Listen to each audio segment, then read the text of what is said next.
E para quem achava que havíamos encerrado o ciclo de alta de taxa de juros, mais uma vez fomos enganados.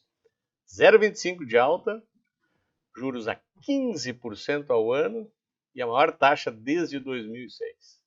É mole ou não é?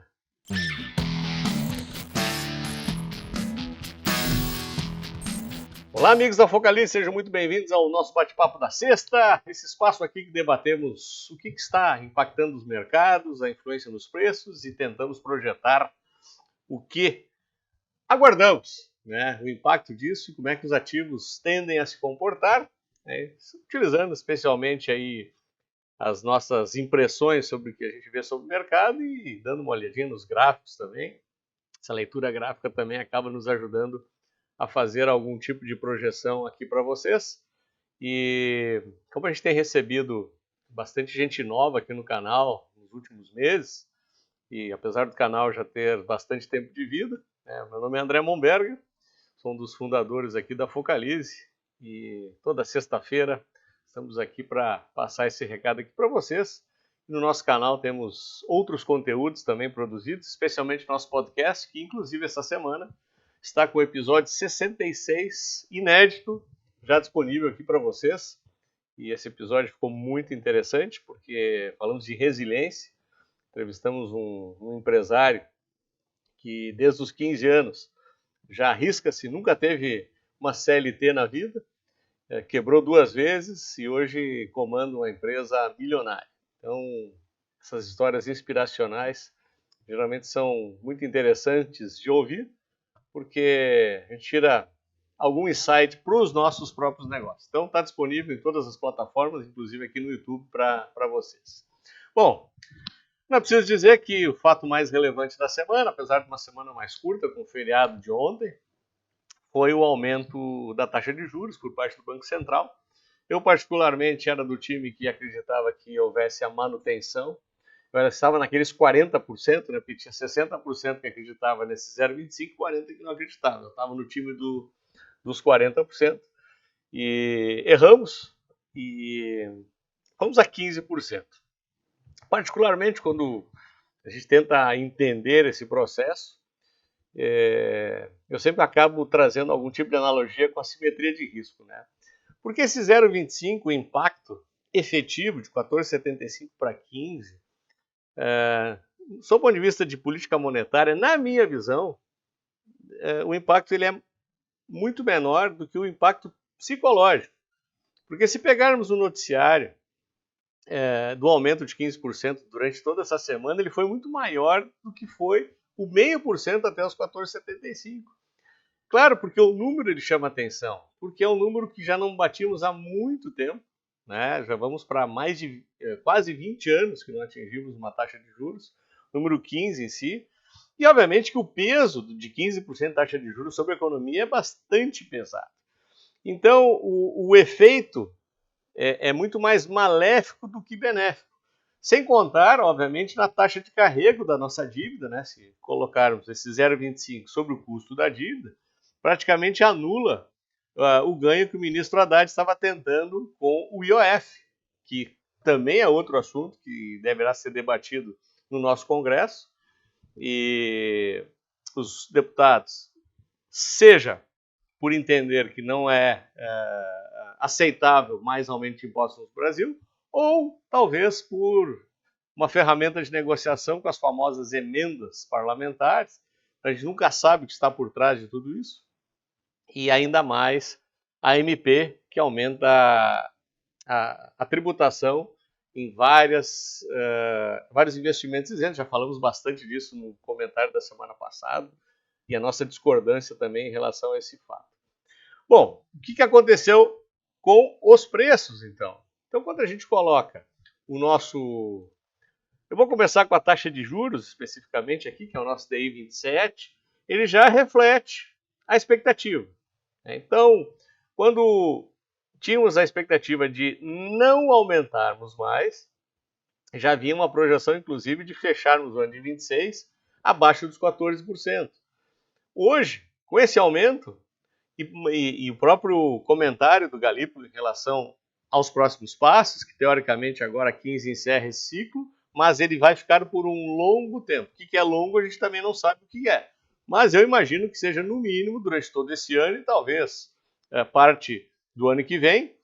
E aí o mercado projeta já quedas bem menores, já batemos aqui 14,25, e isso acaba explicando também um pouco o impacto nos principais preços, que já vamos ver no Ibovespa.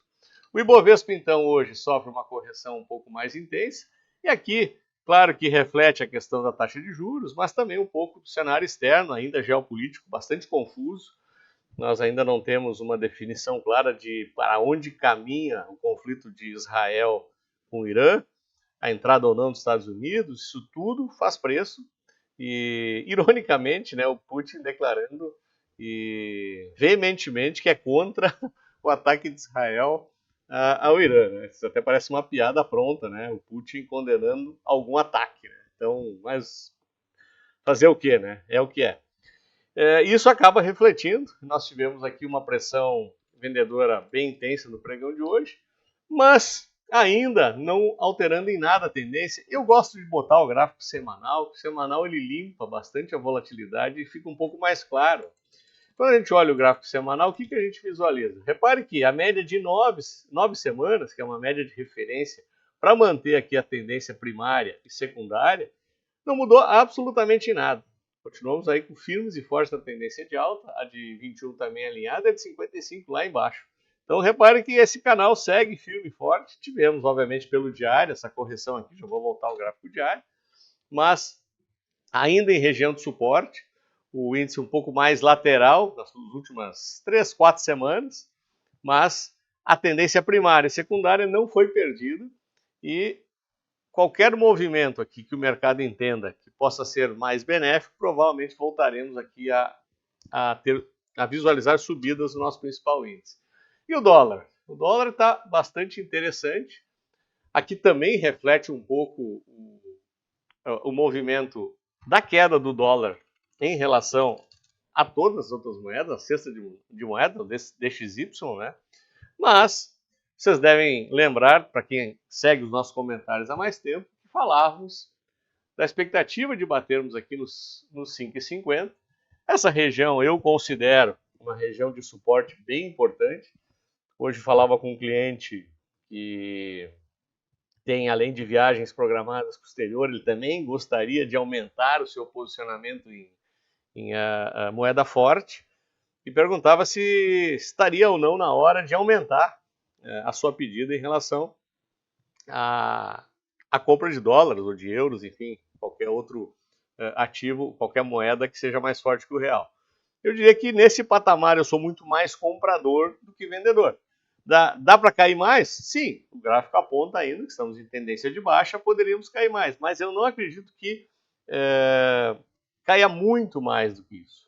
Então, para quem está num processo de construção patrimonial ou até mesmo juntando um determinado valor para uma viagem, um pagamento de alguma coisa no exterior, eu diria que daria para aumentar nesse momento a pedida para a compra de moeda estrangeira. E o que está acontecendo com a Bolsa fora do Brasil?